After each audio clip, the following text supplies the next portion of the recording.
ఓం అవినయమపనయ విష్ణు దమయ మనశమయ విషయ మృగతృష్ణ భూతదయాం విస్తారయ తారయ సంసార సాగరతః. భాగవత ఆణిముత్యాలు అన్న ధారావాహికలో భాగంగా ఈరోజు మనం రిషభ గీతను చూద్దాం. శ్రీమద్ భాగవతం 5వ స్కంధం 5వ అధ్యాయంలో రిషభ దేవుడు తన పుత్రులకి ఇచ్చిన ఉపదేశం రిషభ గీతగా ప్రసిద్ధికెక్కింది. శ్రీమద్ భాగవతం ప్రకారం రిషభదేవుడు విష్ణుమూర్తి యొక్క 24 అవతారాల్లో ఒకడు. 24లో 8వ అవతారంగా పరిగణించబడతాడు. నాభి చక్రవర్తి మేరుదేవి పుణ్య దంపతులకి ఈయన జన్మించాడు. నాభి చక్రవర్తికి సంతానం లేదు. ఆయన రిత్విక్కుల సహాయంతో గొప్ప యజ్ఞాన్ని చేశాడు. ఆ యజ్ఞానికి మెచ్చి సాక్షాత్తు శ్రీ మహావిష్ణువే వారికి కుమారుడిగా జన్మించాడు. నాభి మహారాజు నీ వంటి పుత్రుడు కావాలని కోరుతున్నాడు అని రిత్విక్కులు విష్ణుమూర్తితో అన్నారు. అప్పుడు విష్ణుమూర్తి అన్నాడట, అసులభం అభియాచితో యద్ అముష్యాత్మజో మయా సదృశో భూయాదితి. సాధ్యం కాని వరం అడుగుతున్నారు, నాతో సమానముడైన వాడు పుట్టడం దుర్లభం కనుక అగ్నిద్రేయే అంశకలయా అవతరిష్యామి ఆత్మతుల్యం అనుపలభమానః. నాతో సమానుడైన వాడు లేనేలేడు కనుక నేనే స్వయంగా నా అంశతో నాభి మహారాజు గృహంలో అవతరిస్తాను అని అన్నాడు. ఈ ఋషభదేవుడికి 100 మంది కుమారులు కలిగారు. వారిలో భరతుడు పెద్దవాడు. ఆయన పేరు మీదుగానే మన దేశానికి భరతవర్షం అన్న పేరు వచ్చింది. ఈ రిషభుని కుమారుల్లోనే కవి, హరి, అంతరిక్షుడు, ప్రబుద్ధుడు మొదలైన 9 మంది నవయోగులుగా ప్రసిద్ధులయ్యారు. భాగవత ధర్మాలని ప్రచారం చేశారు. రిషభుడు ఎంతో ధర్మబద్ధంగా రాజ్యాన్ని పరిపాలించాడు. ఎన్నో యజ్ఞాలు, క్రతువులు చేశాడు. ప్రజలకి ఆదర్శంగా నిలిచాడు. ఆయన పాలనా కాలం ఎలా ఉండేదంటే ప్రతి వ్యక్తి ఉన్నదానితో తృప్తి పడేవాడట, లేని దానికోసం ఎవరు వెంపర్లాడేవారు కాదు అని. ఋషభదేవుని పుత్రులందరూ కూడా వినయశీలురు, మంచి స్వభావం కలవారు. ఒకసారి రిషభదేవుడు ఒక బ్రహ్మర్షుల సభలో ప్రజల సమక్షంలో తన పుత్రులని నిమిత్తంగా చేసుకొని ఒక ఉపదేశం ఇచ్చాడు. అదే రిషభ గీతగా ప్రాచుర్యం పొందింది. ఆ రిషభ గీతలోని కొన్ని ముఖ్యమైన ఉపదేశాలను ఇప్పుడు చూద్దాం. మొట్టమొదటిగా రిషభుడిక్కడ మానవ జన్మ పరమార్థాన్ని గురించి బోధిస్తున్నాడు. నాయం దేహో దేహభాజాంధ్రులోకే కష్టాన్ కామాన్ అర్హతే విద్భుజామ్యే. ఈ మానవ శరీరం కేవలం దుఃఖానికి దారితీసే ఇంద్రియ సుఖాలు అనుభవించడానికి మాత్రమే కాదు సుమా, అటువంటి సుఖాలు కుక్కలు, పందులు వంటి జంతువులు కూడా పొందుతాయి. ఇక్కడ రిషభుడు ఎంతో నిర్మోహమాటంగా ఇటువంటి మాటను చెప్తున్నాడు. అయితే మానవ దేహం పొంది ఏం చేయాలి? ఈ విశిష్టమైన శరీరంతో తపస్సును ఆచరించాలి. తపో దివ్యం పుత్రక ఏన సత్వం శుద్ధేద్ యస్మాత్ బ్రహ్మ సౌఖ్యం త్వనంతం. ఆ విధంగా తపస్సును ఆచరించినప్పుడు అంతఃకరణం పరిశుద్ధమవుతుంది, అనంతమైన బ్రహ్మానందం లభిస్తుంది. ఈ విధంగా మానవ శరీర విశిష్టత గురించి మన శాస్త్రాలు ఎప్పుడు నొక్కి చెబుతూనే ఉంటాయి. 11వ స్కంధంలో ఈ విషయంపై అద్భుత శ్లోకాలు ఉన్నాయి. ఇక్కడ మళ్ళీ మనం ఒకసారి చెప్పుకోవచ్చు. ఈ మానవ శరీరం ఎందుకు విశిష్టమైనది అంటే, సృష్ట్వా పురాణి వివిధాన్యజాయ ఆత్మశక్త్యా వృక్షాన్ సరీసృప పశూన్ ఖగదంశ మత్స్యాన్. సృష్టి ప్రారంభంలో పరమాత్మ తన మాయ ద్వారా వృక్షాలను, సరీసృపాలను, పశువులను, కీటకాలను, చేపలను, ఈ విధంగా రకరకాల శరీరాల్ని సృష్టించాడు. తైస్తైరతుష్ట హృదయ. అయినా ఆయనకి సంతృప్తి కలగలేదు. ఎందుకు? వాటికి పరమాత్మను తెలుసుకోగల బుద్ధి బలం లేదు. అప్పుడేమైంది? మనుజం విధాయ ముదమాపదేవ. మనిషిని సృష్టించాక ఆయనకి తృప్తి కలిగింది. ఎందుకంటే ఆత్మావలోక ధిషణం లేదా బ్రహ్మావలోక ధిషణం అంటే భగవత్ సాక్షాత్కారం పొందడానికి యోగ్యమైన బుద్ధిని మనుజునిలో పెట్టాడు. అది వేరే ఏ జంతు శరీరంలోనూ లేదు. అక్కడ ఆహారం, నిద్ర, భోగం, భయం ఇంతవరకే కనిపిస్తాయి. మనిషిలో కూడా ఇవి ఉన్నాయి, కానీ వాటితో పాటు అదనంగా చక్కటి బుద్ధి బలం, భగవంతుడు బహుమానంగా ఇచ్చాడు. మరి అటువంటి బుద్ధిబలం అదనంగా పొందిన మనిషి ఏం చేయాలి? తర్వాతి శ్లోకంలో చెప్తున్నాడు, లబ్ధ్వా సుదుర్లభమిదం, దుర్లభమైన ఈ మానవ శరీరాన్ని పొంది, మానవ శరీరంలో ఉన్నామని దాన్ని పొందడం అంత సులభం అనుకోవద్దు, అది పొందడం సులభం కాదు అని చెప్తున్నాడు. ఎందుకంటే బహు సంభవాంతే, ఎన్నో క్రిమికీటాలు పశుపక్ష్యాదులు మొదలైన ఎన్నో జన్మల తర్వాత భగవంతుని కృప ద్వారా ఈ మానవ శరీరం లభిస్తుంది. అర్థదం అనిత్యమపిహ, ఇది ఎంతో అర్థవంతమైనది, అంటే దీని ద్వారా సాధించగలిగింది ఎంతో ఉంది. అలానే చిరకాలం మనుష్య జన్మలో ఉండలేము, చాలా అనిత్యమైనది. ఈ విషయాన్ని తెలుసుకున్న వారే ధీరులు. అటువంటి వారు ఏం చేయాలి? తూర్ణం యతేతన పతేత్ అనుమృత్యు యావత్, మృత్యువు ముందుకొచ్చే ముందే త్వరపడి ప్రయత్నం చేయాలి. దేనికోసం ప్రయత్నం చేయాలి అంటే నిశ్రేయసాయ, అంటే నిశ్రేయస్సు కోసం, జనన మరణ బంధాల నుండి విముక్తిని పొందేందుకు.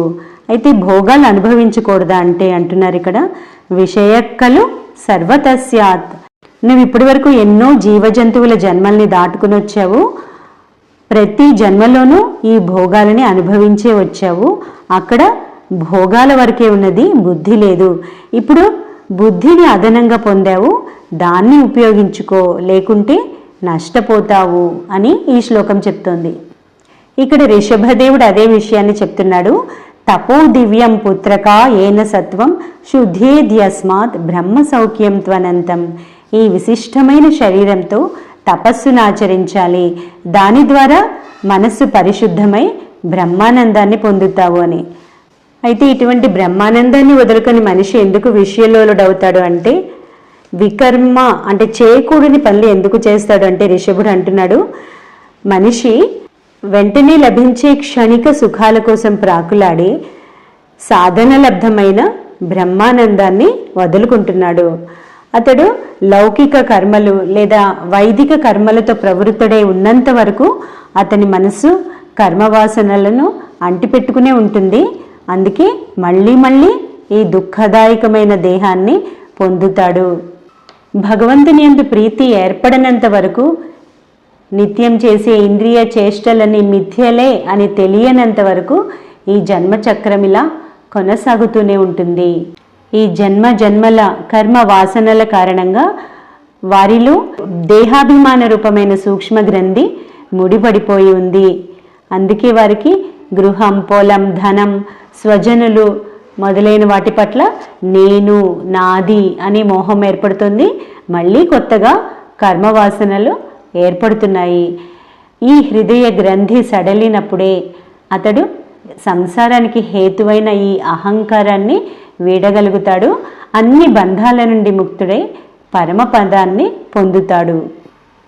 ఈ సాధనలో సాధు సాంగత్యం ఎంతో అవసరమని రిషభుడు నొక్కి చెప్తున్నాడు.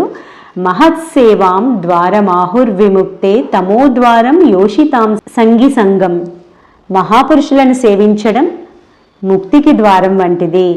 విషయలోలుర సాంగత్యం తమోద్వారం లేదా నరకానికి దారితీస్తుంది అంటున్నాడు. అయితే ఇక్కడ మహాపురుషులు అంటే ఎవరు అంటే, మహాంతస్తే సమచిత్త ప్రశాంత విమన్యవ సుహృద సాధవోయే, సమచిత్తులు, సుఖద్వంద్వాల వల్ల వికారాలకు లోను కానివారు. మామూలు మనుషుల్లో ఇమోషనల్ బ్యాలెన్స్ తక్కువగా ఉంటుంది. సుఖాల్లో పొంగిపోవడం, దుఃఖాల్లో కృంగిపోవడం వంటివి జరుగుతూ ఉంటాయి. ఇక్కడ వీరు సమచిత్తులై సుఖద్వంద్వాల వల్ల వికారాలకు లోను కానివారై ఉంటారు. తర్వాత ప్రశాంత చిత్తులు, క్రోధరహితులు. మనకి కోపం బుస్సుమని బయటికి రావడానికి ఎప్పుడూ సిద్ధంగా ఉంటుంది. వీరు క్రోధరహితులై ప్రశాంత చిత్తులై ఉంటారు. ఆ తర్వాత సుహృద, సకల ప్రాణుల హితాన్ని కోరేవారు. మనం ఎవరి స్వార్థం వారు చూసుకుంటూ ఉంటాం, వీరు అందరూ బాగుండాలని కోరుకుంటారు అని. ఇంకా అంటున్నాడు, ఏవా మయేషే కృత సౌహృదార్థాః జనేషు దేహాంబర వార్తికేషు.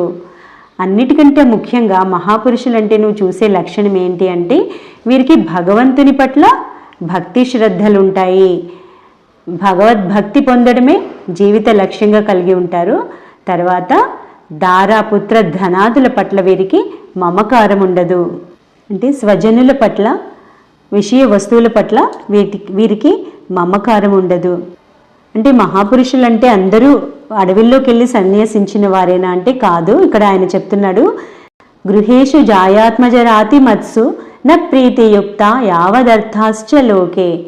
వారు గృహంలో ఉన్నా కూడా శరీర నిర్వహణకి ఎంత అవసరమో, విధి నిర్వహణకి ఎంత అవసరమో అంతవరకే లౌకిక కర్మల్లో ప్రవృత్తులవుతూ ఉంటారు. అంటే వీరు గృహాన్ని కూడా తపోవనంగా మార్చుకుంటారు అని. కాబట్టి భగవద్భక్తి కావాలంటే ఈ సాధు సాంగత్యం కావాలి అని చెప్తున్నాడు. మనం ఎవరితో ఉంటున్నామో వారి ప్రభావం మనపై ఉంటుంది. ఈ విధంగా సజ్జన సాంగత్యం ద్వారా మనలో అహంకార మమకారాలు తగ్గి భగవంతునిపై భక్తి ఏర్పడుతుంది. అప్పుడే ఈ హృద్గ్రంథిని ఛేదించడం సాధ్యమవుతుంది అని. తర్వాత రిషభుడు సమాజంలో గురువులు పెద్దల బాధ్యతని గుర్తు చేస్తున్నాడు. జ్ఞానం లేదా సంస్కృతి ఒక తరం నుంచి తర్వాతి తరానికి అందాలి అంటే వీరి జోక్యం చాలా అవసరమని ఆయన అంటున్నాడు. పరమపదం కోరుకునే వ్యక్తి, భగవద్ అనుగ్రహాన్ని కోరుకునే వ్యక్తి తాను సాధన చేయడమే కాదు, ఒక గురువైతే తన శిష్యులకు, తండ్రి తన పుత్రులకు, రాజు తన ప్రజలకు, భర్త భార్యకు లేదా భార్య భర్తకు చక్కని శిక్షణ ఇవ్వాలి. ఒక్కోసారి వారు అజ్ఞానం కారణంగా ఆ శిక్షణని అనుసరించకపోవచ్చు. అయినా వారిపై కోపం చూపకుండా అనునయించి వారు విషయాసక్తిలో మునిగిపోకుండా కామ్యకర్మల్లో ఎక్కువ ప్రవృత్తులవ్వకుండా చూడాలి. అలా కాకుండా వారిని వారి దారిలోనే ప్రోత్సహించడం అంటే తెలిసి తెలిసి అంధుని గోతిలో పడవేయడమే అవుతుంది అంటున్నాడు. ఎందుకంటే లోక స్వయం శ్రేయసి నష్ట దృష్టి యో అర్థాన్ సమీహేత నికామకామ. లోకులు ఎలా ఉంటారంటే తమ శ్రేయస్సేదో వారికే తెలియదు. అందుకే భోగానుభవాల్లో మునిగి తుచ్చమైన క్షణిక సుఖాల కోసం ఆరాటపడుతూ ఉంటారు. అది వారి స్వభావం. అన్యోన్య వైరస్ సుఖలేశహేతో అనంత దుఃఖం చన వేదమూఢ. ఆ సుఖలేశాల కోసం ఇతరులతో విరోధం కూడా పెట్టుకుంటారు. ఆ తర్వాత దుఃఖానికి గురయ్యేది మనమే కదా అని వారు గ్రహించరు. అటువంటి వారిని గురించి ప్రహ్లాదుడు అన్నాడు, కామానలం మధులవై శమయన్ దురాపం. కొద్దిపాటి తేనె బిందువులతో భగభగా మండుతున్న కామమనే అగ్నిని చల్లార్చడానికి విఫల ప్రయత్నం చేస్తారు అని. వారి పరిస్థితి ఎలాంటిదంటే, ఒక గుడ్డివాడు దారి తెలియక ముందుకు వెళ్తూ చూసుకోకుండా ఒక అగాధమైన గోతిలో పడతాడు. అటువంటి గుడ్డివాడిని చూస్తే దయాళువైన వ్యక్తి ఎవరైనా అతన్ని సురక్షితమైన మార్గానికి మళ్లిస్తారు. అలాగే ఈ అజ్ఞాని విషయ భోగాలలో మునిగి అంతులేని దుఃఖాల పాలవడం గమనించిన జ్ఞాని ఏం చేస్తాడు, కనికరంతో ఆ మూఢుని మంచి మార్గానికి మరలించడానికి ప్రయత్నం చేస్తాడు. ఇది గురుజనుల బాధ్యత అని నొక్కి చెప్తూ తర్వాతి శ్లోకంలో అంటున్నాడు, గురుర్నసస్యాత్ స్వజనో నసస్యాత్ పితా నసస్యాత్ జననీ నసాస్యాత్ దైవం న తస్యాత్ న పతిశ్చ సస్యాత్ న మోచయేద్య సముపేత మృత్యుం. వ్యక్తులు మృత్యురూప సంసారంలో చిక్కుకొని దుఃఖ సాగరంలో గిలగిలలాడుతూ ఉంటే వారిని జ్ఞానోపదేశం ద్వారా ఉద్ధరించడానికి ప్రయత్నించాలి. అలా ప్రయత్నించని గురువు గురువే కాదు, తండ్రి తండ్రే కాదు, తల్లి తల్లే కాదు, స్వజనులు స్వజనులే కారు, దైవం దైవమే కాదు అంటున్నాడు.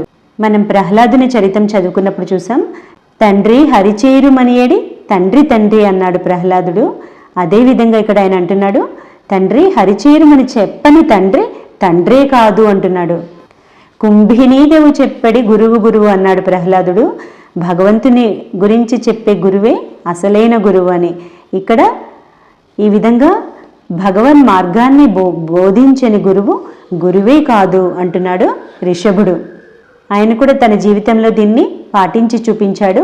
ఆయన రాజుగా ఆదర్శంగా నిలిచి ఆయన రాజ్య పాలనలో ప్రజలు కూడా ఆధ్యాత్మిక మార్గంలో ముందుకు వెళ్లేందుకు ప్రయత్నించారు. అదేవిధంగా పుత్రులని కూడా సన్మార్గంలో తీసుకెళ్లేందుకు ప్రయత్నించారు. ఈనాటికి ఈ రిషభగీత అధ్యయనం ద్వారా ఆయన సామాన్యులను ముందుకి నడిపిస్తున్నాడు. ఆయన దీన్ని చేసి చూపించాడు కనుక ఎంతో గట్టిగా చెప్పగలుగుతున్నాడు.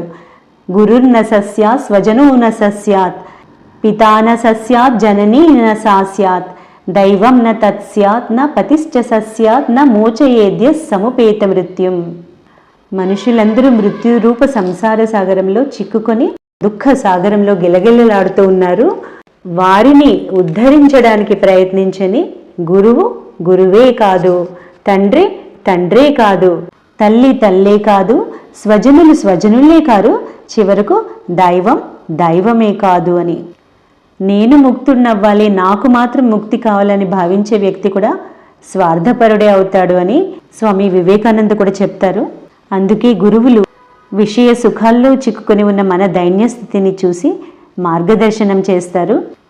ఆధ్యాత్మిక మార్గంలో కొద్దిగా పురోగమించిన పెద్దలు కూడా తమ స్వజనులకు మిత్రులకు వీలైనంత ఉపదేశం చేస్తుంటారు. అయితే ఉపదేశం ఇవ్వడం వరకే వారు చేయగలిగినది, తరువాత సాధన చేయాల్సింది మనమే. ఇక్కడ ఆ తర్వాత రిషభుడు ఈ మృత్యు సంసార సాగరాన్ని దాటేందుకు ఒక సాధకుడు గుర్తుంచుకోవాల్సిన కొన్ని విషయాలని తెలియచేస్తున్నాడు. మొట్టమొదటిగా సర్వాంతర్యామి అయిన పరమాత్మయందు భక్తిభావం కలిగి ఉండాలి అని. శ్రీరామకృష్ణులు కూడా చెప్తుంటారు, భక్తియే సారమని. ఏషా పుంసాం పరోధర్మ యతో భక్తి రథోక్షజే అని భాగవతం బల్లగుద్ది మరీ చెప్తుంది. అన్ని ధర్మాల్లోకి మనిషి ఆచరించవలసిన ముఖ్యమైన ధర్మం భగవంతుని పట్ల భక్తి కలిగి ఉండడం అని. తర్వాత తృష్ణను విడనాడాలి అని చెప్తున్నాడు. మన మనస్సు కోరికల శూన్యమైనప్పుడు వెంటనే భగవంతుడు అక్కడ ప్రత్యక్షమవుతాడు అని పెద్దలు చెప్తారు. ఆ తర్వాత సుఖదుఖాది ద్వంద్వాలను సమభావంతో తీసుకోవాలి. మానవ జీవితంలో ఈ ద్వంద్వాలు తప్పవు. ఒకప్పుడు సుఖం కలగచ్చు, మరొకప్పుడు దుఃఖానుభవం కలగచ్చు. ద్వంద్వాల సుడిగాలిలో ఊగుతూ ఉంటే మనం ఎప్పటికీ ముందుకి సాగలేము. రెండిటిని సమభావంతో తీసుకోవాలి అని. ఆ తర్వాత అంటున్నాడు, ఈ సంసార చక్రం కొనసాగుతూనే ఉంటుంది అని తెలుసుకొని దాని నుండి బయటపడేందుకు తపమాచరించాలి. పునరపి జననం పునరపి మరణం పునరపి జనని జఠరే శయనం అన్నారు శంకరాచార్యులు వారు. ఆ చక్రం కొనసాగుతూనే ఉంటుంది, దాన్ని గ్రహించి దాని నుండి బయటపడేందుకు మనం ప్రయత్నించాలి అని. ఆ తర్వాత సకామ కర్మలను వదిలిపెట్టి భగవత్ సేవా కర్మల్లో నిరతుడవ్వాలి అంటున్నాడు రిషభుడు.